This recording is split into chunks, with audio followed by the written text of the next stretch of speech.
Oi, acho que agora foi. Problema. Agora foi. Só não Depois tô de te. problemas técnicos. Oi, Agora. tá aparecendo pra eles. E para ti ainda não?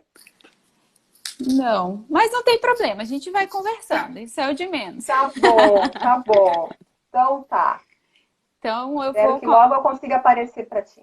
Vai já conseguir sim. Então eu vou começar me apresentando. Para quem não me conhece, eu sou Elaine Mello. Eu sou lá de Manaus, sou manauara, do norte do Brasil, lá do Amazonas. Fiz toda a minha formação por lá, sou formada na Universidade Federal do Amazonas em Medicina. Depois eu fiz a minha especialização em dermatologia na Fundação Alfredo da Mata. E me mudei recentemente para cá, para o Joinville, onde eu estou trabalhando desde março desse ano. E hoje a gente vai conversar um pouquinho sobre algumas manifestações da pele associadas ao câncer de mama. Agora sim, agora acho que vai, Márcia. Meu nome é Márcia Pires Borges, eu sou natural do Rio Grande do Sul. Estou há 18 anos aqui em Santa Catarina. Desses 18 anos, em média, 10 anos aqui em Joinville. Eu fiz um curso técnico de nutrição e me formei em 1999, 1999 e 2000. E concluí minha graduação aqui em Joinville, no Bom Jesus IELUSC. Então, na parte da nutrição, trabalhando como nutricionista, eu estou mais ou menos atuando há 9 anos. Bastante tempo. E atendo na PEC há 6 anos, mais ou menos. Uhum. Perfeito. Então vamos conversar um pouquinho, né? A gente resolveu falar um pouco sobre o câncer de mama, aproveitar a campanha do Outubro Rosa. Primeira coisa que a gente queria até comentar, que eu conversei um pouquinho com a Márcia antes, é o porquê, né, da gente fazer essa campanha do Outubro Rosa, o porquê de falar do câncer de mama. Então, só para relembrar um pouquinho com relação às estatísticas. Então, o câncer de mama é a principal causa de câncer nas mulheres depois dos cânceres de pele não melanoma, né? Que a gente vai falar disso na campanha do Dezembro Laranja. E é a principal causa de morte nas mulheres por conta de câncer. Então é um tema bem interessante para a gente falar, porque é algo que a gente tem que ter um diagnóstico muito precoce, é algo que tem que ser descoberto na forma inicial para você conseguir uma cura boa. E se é muito tarde, a gente já tem uma dificuldade maior no tratamento, né? E assim, a gente fala tanto de câncer, e às vezes acho que as pessoas ficam se perguntando o que é câncer, né? Só para poder ter uma ideia, eu geralmente explico de uma forma sucinta que o câncer nada mais é do que algumas células de um tecido, que no caso seria o do tecido da mama, em que elas começam a se multiplicar de forma desorganizada.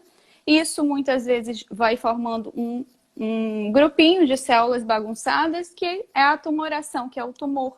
E isso que é importante para a gente entender, porque esse pedacinho de tumor, ele pode, no caso da mama, mandar pedacinhos de tumor para outra parte do corpo. Então, por isso que é importante a gente ter aquele diagnóstico muito cedo, tá? E o que está envolvido nisso? O que pode levar ao câncer? Aí são vários fatores. O câncer de mama, ele leva em consideração muitos fatores. É uma doença chamada multifatorial. Então, ela vai ter a questão da influência genética, por isso que nós sempre perguntamos, tem histórico na família de câncer de mama, tem histórico na família de câncer de ovário, câncer de colo de útero já tem um outro mecanismo, mas mesmo assim a gente chama atenção para o fator genético. Aí depois se fala muito do fator hormonal. A questão hormonal é importante a gente lembrar, tanto pelo uso prolongado do uso de contraceptivos, tem estudos mostrando que isso aumenta pela exposição ao hormônio. Tem a questão da idade da primeira menstruação e quando a mulher entra na menopausa, quanto mais cedo tem a primeira menstruação e mais tarde entra na menopausa, ela fica maior tempo tendo um ciclo, então ela tem maior exposição hormonal, consequentemente ela tem o maior risco. As mulheres que demoram muito para engravidar, que têm filho depois dos 30 anos, também estão num risco um pouquinho mais elevado. Aquelas que não amamentam, que isso a Márcia vai falar já já, bem interessante a abordagem com relação ao aleitamento materno. Então, lembrar que o aleitamento materno ele vai ser importante para muitos fatores, inclusive é um fator de proteção para o câncer de mama. E os fatores ambientais, que a alimentação, o estilo de vida, eles também vão influenciar bastante. E aí a Márcia vai comentar um pouquinho mais sobre esse padrão. Então, falando um pouquinho da alimentação, a gente tem... A alimentação é uma escolha nossa e ela é de extrema importância. Então, a alimentação pode, sim, evitar que tenhamos câncer, né? Então, o que comer? Alimentos integrais, sementes, cereais integrais, legumes, frutas, verduras. Tudo isso é a base da nossa proteção, digamos assim, né? O que evitar? Alimentos ultraprocessados. Embutidos, salame, mortadela, presunto, salsicha, né?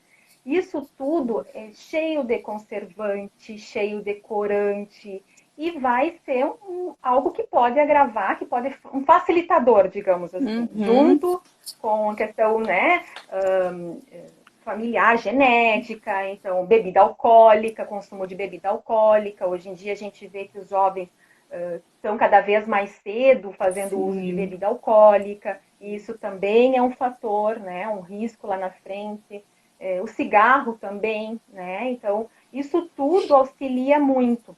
E a alimentação, eu vejo assim, que seria digamos, algo a pensar, e também como base da alimentação, tentar seguir as 4 leis da alimentação: adequação, qualidade, quantidade e harmonia.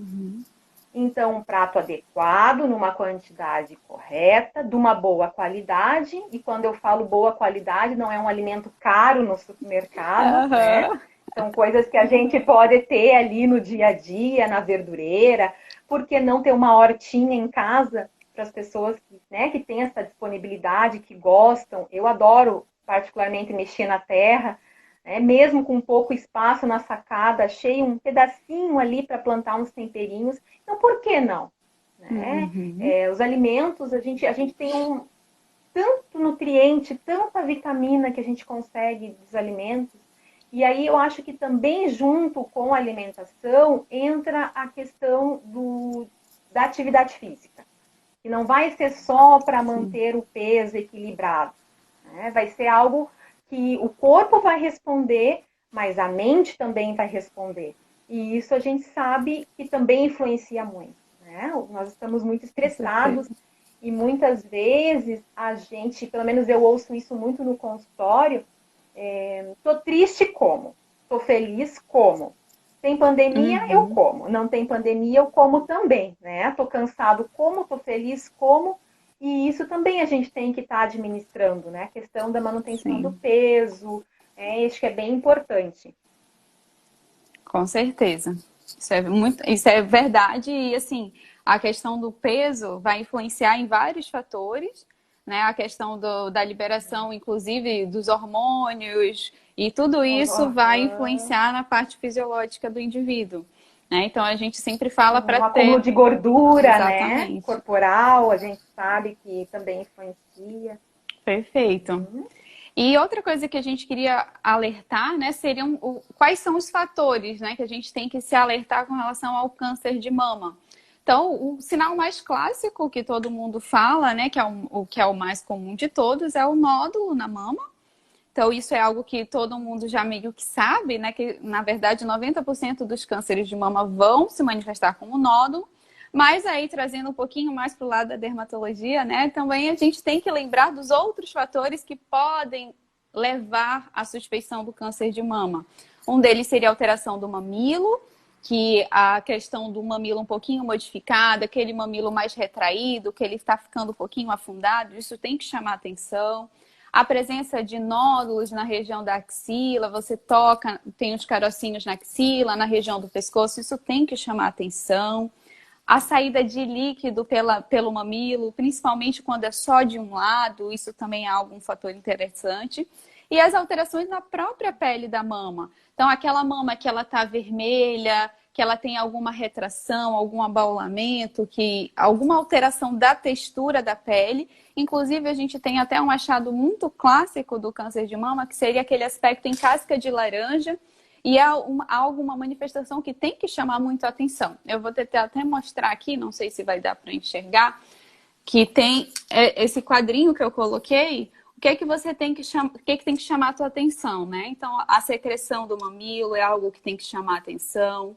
A presença de um mamilo mais invertido, o inchaço em uma parte da mama, a pele que está com aspecto enrugado, lembrando aquele aspecto em casca de laranja, a mama dolorida ou o mamilo mais sensível, isso tem que chamar a atenção. Irritação na pele, aqueles pacientes, já estou tratando anos a alergia na mama, tem que investigar, não pode achar que é só uma alergia, tem que chamar atenção. E inchaço em toda a mama, isso também é algo importante. Teve uma das perguntas que mandaram, que estavam perguntando com relação ao tamanho da mama. Falaram assim, eu percebo que uma mama está ficando maior que a outra. Isso é importante a gente saber a idade da pessoa, porque assim, a gente sabe que, naturalmente, as pessoas não são totalmente simétricas. Vai ter uma mama maior que a outra. Mas isso é durante o desenvolvimento daquela mama que a gente vai perceber essa assimetria e ela tem que ficar algo constante, não é para ela ficar modificando. Agora, se a pessoa está com 30 anos, 40 anos e ela começa a notar que uma mama está ficando maior que a outra, é sim um fator de alerta, ela tem que procurar ajuda, tem que ser avaliada por um médico, porque já pode ser um sinal de alerta.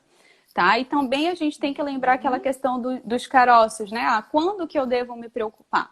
Se você tem mais de 50 anos, tem que investigar. Sentiu o caroço, você tem que fazer essa investigação. Se for uma mulher mais jovem, segundo o Ministério da Saúde, você pode ver se esse nódulo vai sumir no próximo ciclo menstrual. Então, você pode esperar um ciclo e avaliar.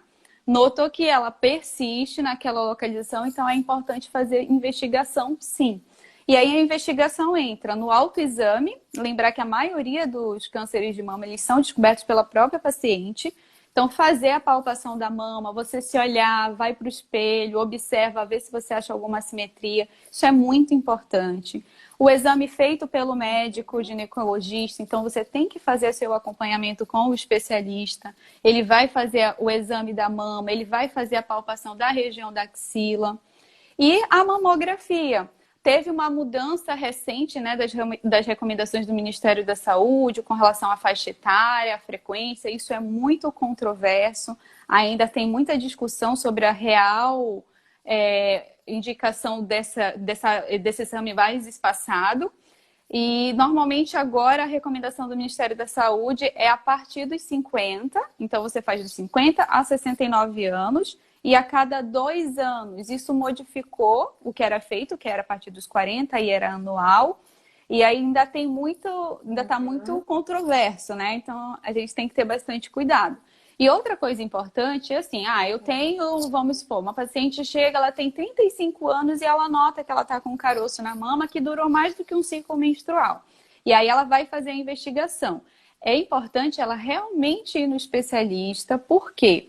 Ela vai fazer a mamografia? Tem que ter cuidado, porque a mamografia ela é um exame muito bom de triagem, mas se a mama for muito densa, ele pode dar resultado errado. Ele pode falar que não tem nada, ou pode falar que tem alguma coisa e na verdade não tem nada, porque aquela mama é muito densa, ela tem muita glândula ainda. Então realmente tem que ir no especialista para chegar naquela conclusão, certo? E aí eu fiz aqui quero fazer uma enquete com vocês. Vamos ver quem que vai conseguir acertar. Foi muito boa. Eu acho que eu não acertei quando me mandou. Então, assim, qual desses aqui vocês acham que é câncer? Tem essa primeira. Deixa eu ver se eu consigo aumentar mais a luz. Está no máximo. Então, tem essa primeira, essa segunda, tem a terceira, tem a quarta. Vocês olhando assim, qual que chama a atenção? Esse daqui que deve ser o câncer de mama. O que chama a atenção para vocês? Na primeira, a gente vê aquele mamilo mais vermelhinho. Na segunda, a gente vê que tem uma elevação nessa região e tá vermelha a mama. Aqui a gente vê vários nódulozinhos ao redor do mamilo. E aqui esse mamilo com aquela parte que lembra uma alergia. A maioria tá voltando aqui. Estou esperando um pouquinho. A maioria tá voltando no 2. Tá ganhando o número 2. Então, vamos lá. Então, assim, daqui, por incrível que pareça, o câncer, ele é o número 4, tá? Por isso que a gente tem que prestar muita atenção e não ficar se automedicando. Essa é uma forma rara de câncer de mama, tá? Chamada doença de Paget, que muitas vezes vem pra gente, o dermatologista mesmo, nem sempre vai para o ginecologista e o paciente está tratando há muito tempo como uma alergia. Ah, eu tô com uma alergia no mamilo, mamilo doença sensível. De pele, alguma coisinha. É uma doencinha de pele.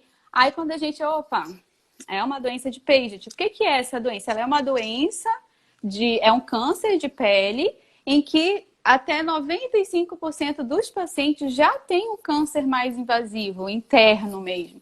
Então, é muito importante a gente fazer esse autoexame e procurar o especialista por isso e não ficar se automedicando.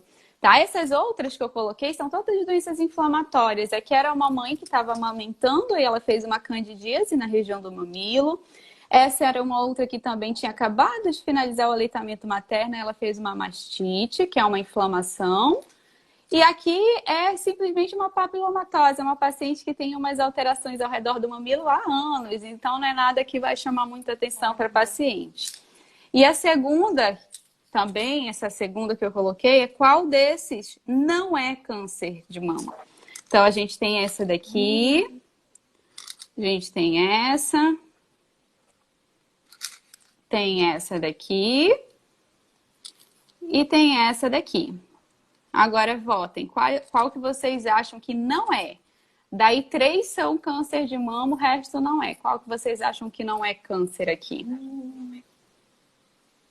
Vamos ver, esperando as votações.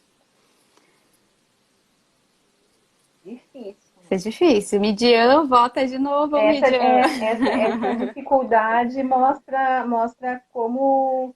Né, a gente tem que realmente tratar o assunto com o especialista, com o médico, né? Porque a gente não tem como só no olho, né? Saber o que é. É difícil, né? É difícil, bem difícil. Perfeita. Eu já ia dizer que todos são, mas um não é, né? Um não é câncer.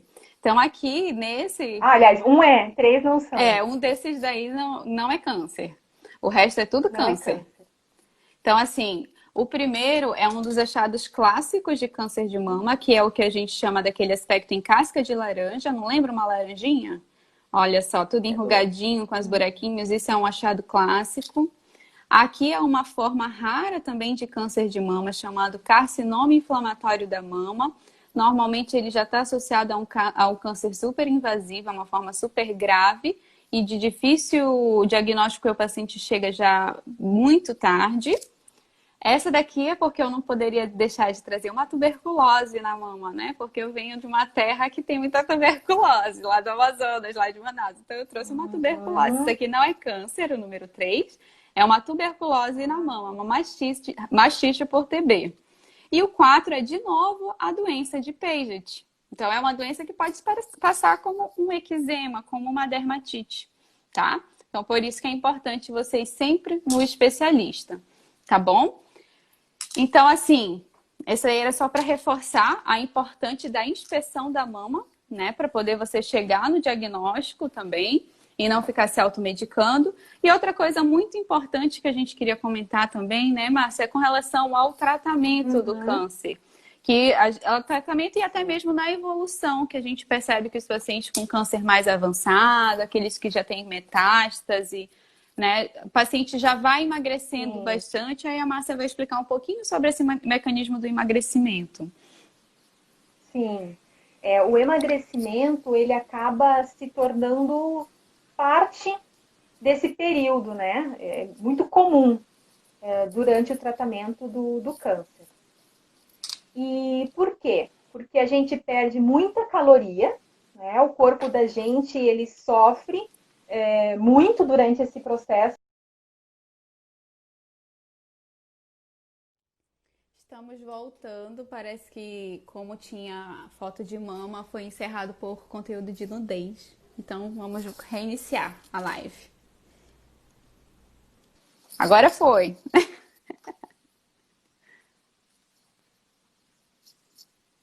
Vamos lá. Pronto.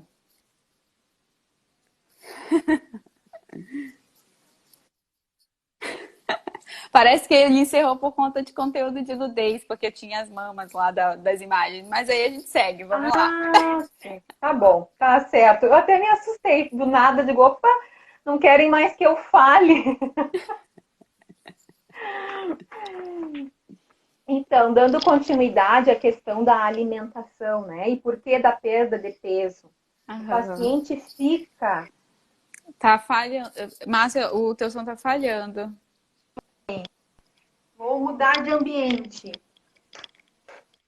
Vamos ver se de repente com a mudança de ambiente melhora. Aham, tá Você melhorando. está me ouvindo? Então de repente é o Melhor... ambiente. De repente ali no. Melhorou? Melhorou, agora sim. Melhorou? Então tá. De repente precisava vir para a sala. Perfeito. Então, tem toda essa questão, né, da própria doença, né, interferir e a questão do tratamento em si, né, que aí a gente queria falar um pouquinho mais da questão da quimioterapia e aproveitar e falar da parte da alopecia, que é a queda de cabelo no tratamento, né, quimioterápico.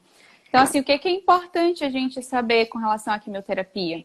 Quando o paciente está em uso do quimioterápico, aquele medicamento ele não é específico, ele vai atacar todas as células que estão em rápida multiplicação.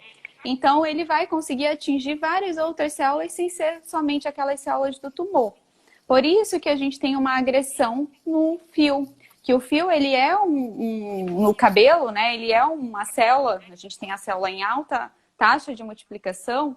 Então a gente tem ele como um dos alvos da quimioterapia, mas isso vai depender também do tipo de medicamento utilizado, o esquema que vai ser realizado, a frequência da quimioterapia. E no câncer de mama, a maioria dos medicamentos utilizados, eles interferem bastante. Por quê? O cabelo, ele tem um ciclo. Ele vai ter a fase de crescimento, ele vai ter a fase de repouso, ele vai ter a fase de queda. E a fase de crescimento, ele está em alta taxa de multiplicação.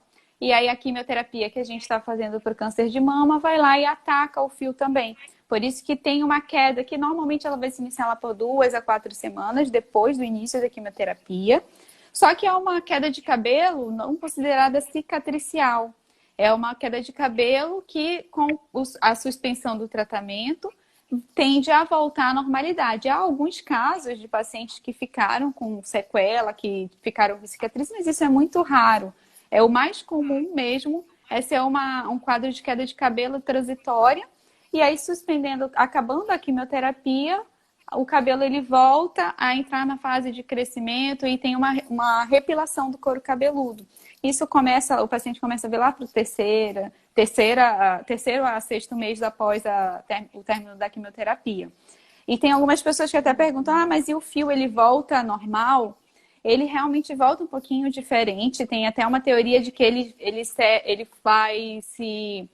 como se ele ficasse mais novo. Ele tem uma modificação, porque toda essa alteração acontece, inclusive, no melanócito, que tem lá na base do cabelo, numa camada que envolve o fio. Então, o que é muito importante nessa fase da quimioterapia? Você também dá um suporte para quando ele estiver melhorando da fase de queda, quando vier um fio novo, ele ter nutrientes necessários para fazer uma boa fibra.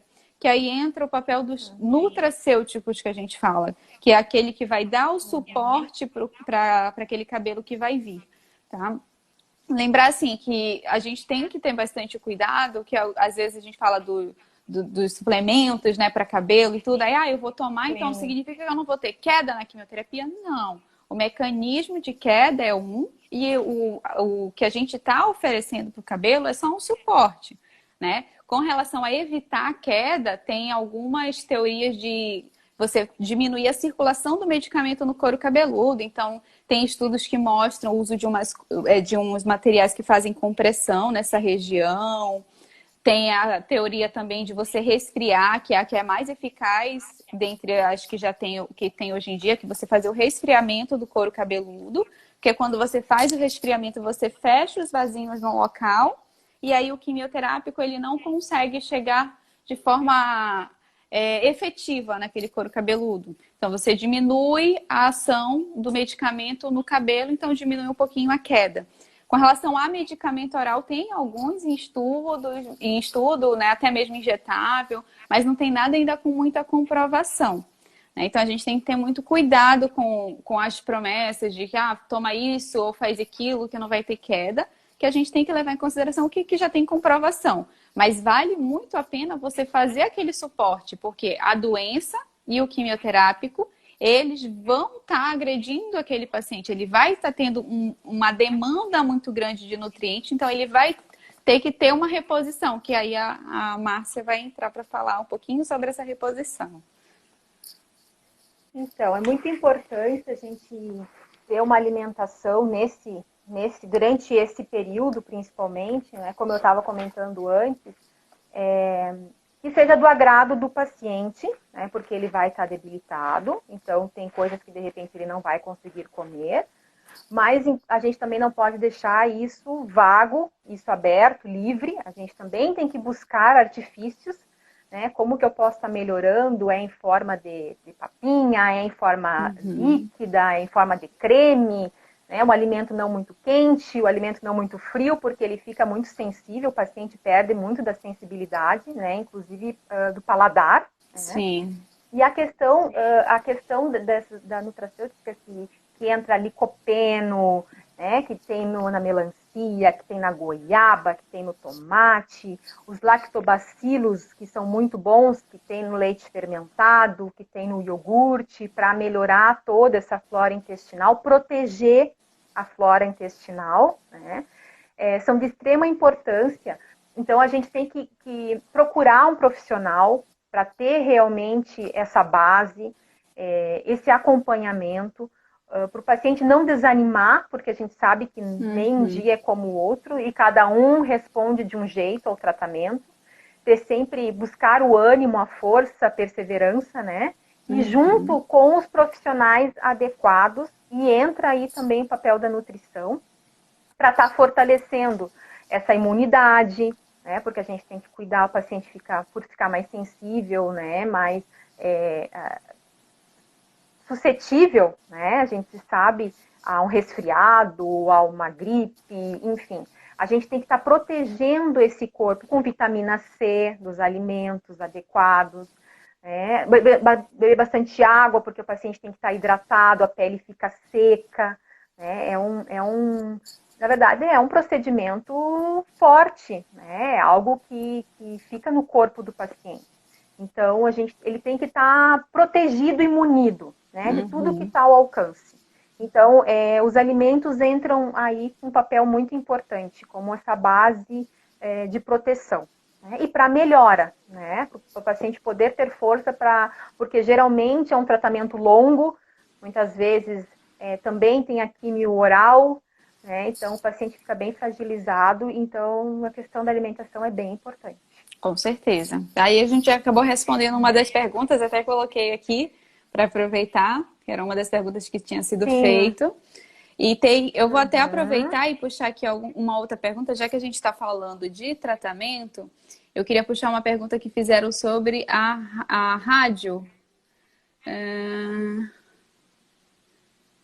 Tá aqui, com relação à radioterapia. Então, a gente sabe que no câncer de mama, alguns pacientes vão ser submetidos, né, à radioterapia. E assim, a gente tem que lembrar que quando o paciente for fazer essa radioterapia, o raio, né, a radiação, ele vai passar através da pele, então ele acaba agredindo aquela pele normal, né? Então, a gente tem que proteger bem aquela pele, que ela estava saudável, mas ela está sendo o meio de transporte dessa radiação. Então, é uma pele que ela vai ficar mais fragilizada, é uma pele que deve ser hidratada, que tem que ter um cuidado especial, Tá? E tem uma complicação, né, da radioterapia, que é a radiodermite, que é quando você faz tem tanto dano ali naquela superfície da pele que você acaba desenvolvendo algumas lesões. E aí a radiodermite ela é até classificada. Então, o paciente que está fazendo a radioterapia, ele tem que cuidar bem daquela pele, tem que hidratar, tem que ter cuidado também com o produto que ele for utilizar, evitar produtos à base de ureia, que a ureia ela é usada muito como hidratante, mas ela também tem um pouquinho de efeito irritativo, evitar produtos que tenham muito parabeno, que são aqueles conservantes, e tentar dar preferência por aqueles produtos mais naturais. E tem até algumas farmácias, alguns laboratórios que eles já têm uma linha a mais para esse paciente oncológico. Então, é importante ter esse cuidado com a pele, sim. Tá? Perguntaram também, que eu achei bem interessante, aqui do cabelo a gente respondeu.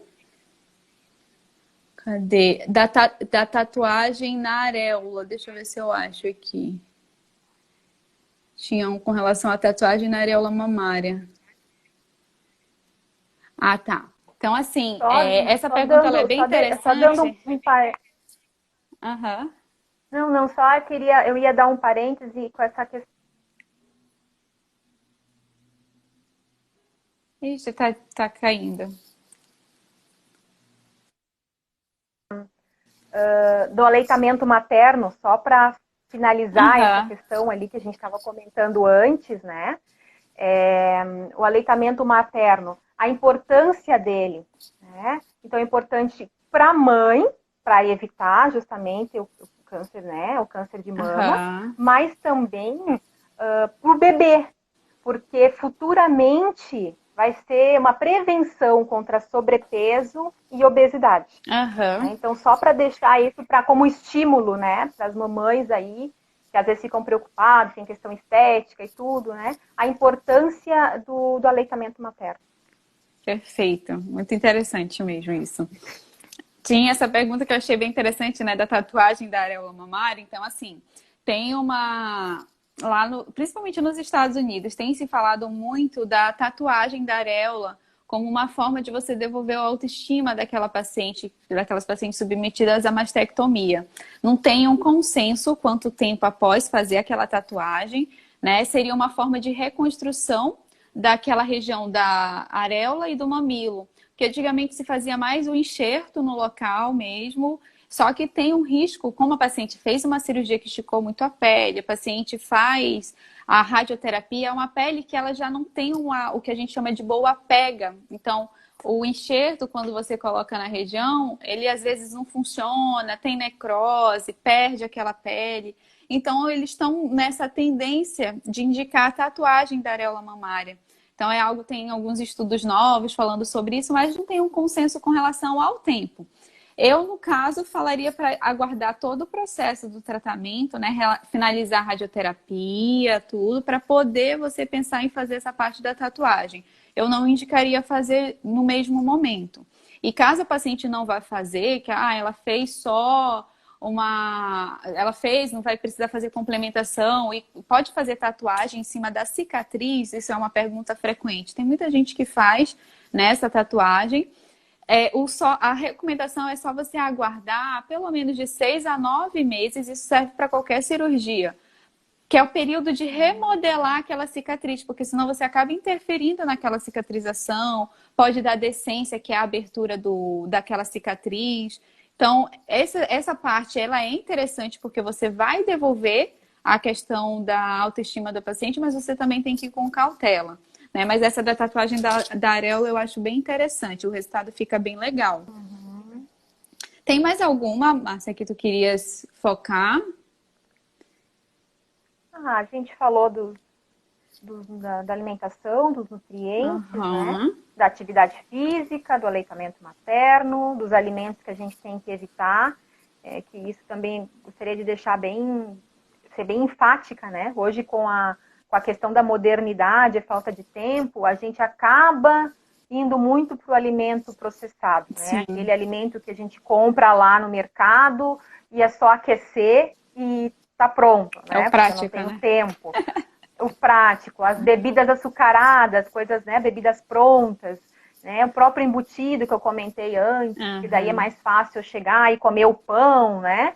E colocar o embutido ali pela praticidade. Isso eu acho bem importante. E a questão, eu acho que é da gente se organizar.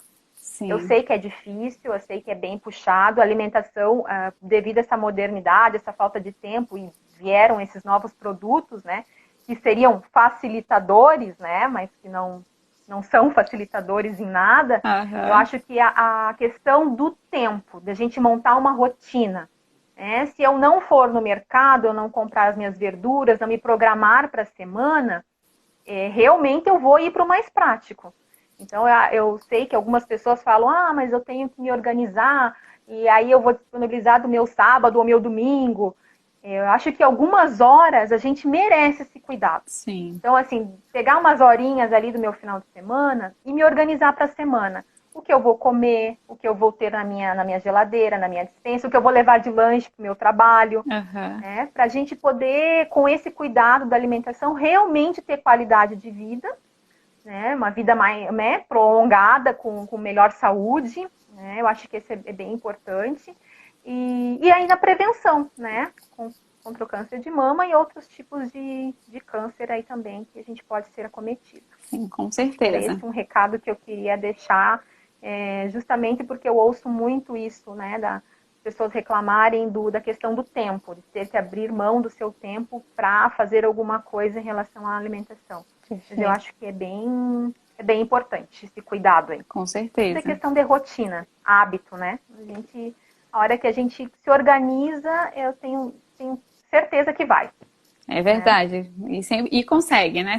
Só se programar certinho. Consegue. Só se programar que consegue. Um jeitinho a gente consegue. Perfeito. Então, esses ficam como os últimos recados, né? Eu acho que tem que levar em consideração essa questão da alimentação. Vou reforçar aqui a questão da avaliação da mama. Lembrar que você tem que avaliar a mama. Aquelas imagens que eu mostrei são um pouquinho impactantes, né? Mas a gente tem que lembrar que aquilo pode começar de uma forma mais sutil.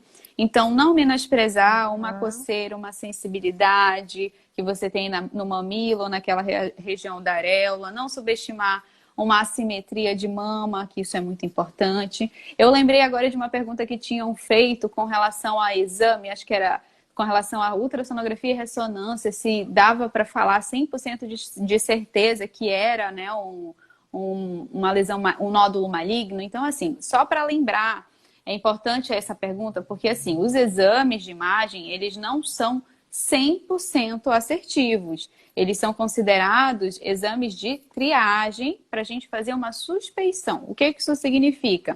O paciente ele tem um nódulo e aí ele vai partir para o exame de imagem e a partir daquelas características a gente vai, é sugestivo de ser do bem, é sugestivo de ser do mal. Uhum. Quem vai dizer que ele é do mal mesmo é a biópsia, tá? Então, não se segurar naquela, o exame de imagem está dizendo que é do mal, 100% é do mal. Não é 100%. A biópsia que vai definir aquilo, tá? Tem uma pergunta Uhum. surgindo aqui.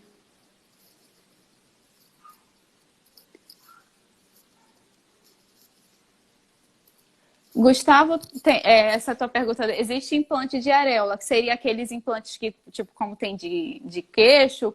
Que tipo de implante? Como que é a tua pergunta? Que normalmente, assim, a areola, ela é um tecido bem delicado, então a maioria das cirurgias, eles vão fazer um enxerto, que é você pegar a pele para fazer a reconstrução. Então, as reconstruções dessa região é mais utilizando tecido mesmo. Aí, às vezes, você faz com aquela técnica de enxerto convencional ou o que eu tinha comentado antes. Muita gente tem feito essa técnica da tatuagem, né? Não sei se o implante que tu estás falando é implante de silicone da mama, né? Não entendi muito bem, mas assim, teoricamente, se for nessa linha, a questão da areola mesmo, que é o que dá aquela autoestima para o paciente, aquele desenho da areola, ele geralmente ele vai ser conseguido, né, através da cirurgia plástica, que você faz o enxerto, ou essa nova técnica da tatuagem da areola, tá? Que no Brasil ainda tá mais ou menos, mas nos Estados Unidos eles têm feito bastante. Certo? Mais alguma pergunta, gente? Acho que mais isso. Tá, então é basicamente Não apareceu isso. mais nenhuma. Tá, eu acabei não falando também do pós, né? Então, assim, do pós-procedimento, às vezes a paciente fez a mastectomia, fez aquela radical, tem a questão dos linfonodos, né? Que são as ínguas que são retiradas. Então, é uma paciente que ela deve acompanhar, porque ela tem maior tendência de fazer aquele inchaço, que é o que a gente chama de linfedema, tá? Então, é importante acompanhar, porque tem um tipo de tumor que pode surgir desse linfedema, ele é bem raro, tá? É um linfoangiosarcoma. É um tipo raro de tumor que surge da área de linfedema. Então, é importante, se a paciente fez a cirurgia, tem uns 5 anos que fez, aquele braço que estava sempre inchado, começa a ficar com uma parte mais vinhosa, uma parte que coça, meio estranho, é importante investigar, porque pode ser um tumor surgindo daquela área de linfedema, tá bom? Então, mais uma coisa que eu tinha esquecido de mencionar. Então, gente, acho que é isso. Não surgiu mais nenhuma pergunta. Acho que a gente vai encerrar agora. A gente conseguiu. Sim. Né? Depois de tanta coisa, aí vai lá e vem aqui, daí depois caiu a live. Digo, por que aconteceu? Bem na hora que eu fui falar, certo que desistiram. Mas depois de tanta correria. Deu certo. a gente bom, vai melhorando. A primeira live, isso que eu ia dizer. Para a primeira, então, assim, meio com umas coisas perdidas, mas deu certo. Deu certo. Próxima vez eu já sei que, pelo menos se for o meu caso, eu tenho que ser em outro local da casa. Não dá para ser lá no quartinho onde tem o computador, que lá nem 4G, nem internet de casa, lá a coisa fica meio fraca. Acho que eu vou ficar aqui na sala, mas deu certo. Que bom. Perfeito. E aí a gente aproveita já para deixar o chamado, né, que vai ter no mês que vem. É o Novembro Azul, que é a saúde do homem. Então vai ter uma nova live falando sobre isso. E aí, lógico que eu vou puxar para o meu lado, né? Que em dezembro a gente tem o Dezembro Laranja. Então a gente vai falar do câncer de pele, tá bom? Então é isso. Dermatologia bombando em dezembro. Bombando, campanha do câncer de pele. Vamos lá. Isso aí, cuidado. Então é isso, gente. Boa noite. E aí, desculpe os tropeços. Pela participação. Desculpa a internet, a Márcia, aqui no final a gente acabou demorando, né, para entrar, mas eu também peço desculpas. Na próxima tenho certeza que vai estar melhor. Tá certo. Então tá, um abraço. E obrigada também à PEC, né, que disponibilizou isso, né, não deixa de ser um evento, né, mas então nos proporcionou esse momento aqui entre tarde e noite de conhecimento e de informação. Com certeza. Então, um abraço a todos. Muito obrigada também. Muito obrigada. Obrigada. Tchau. Tchau, tchau.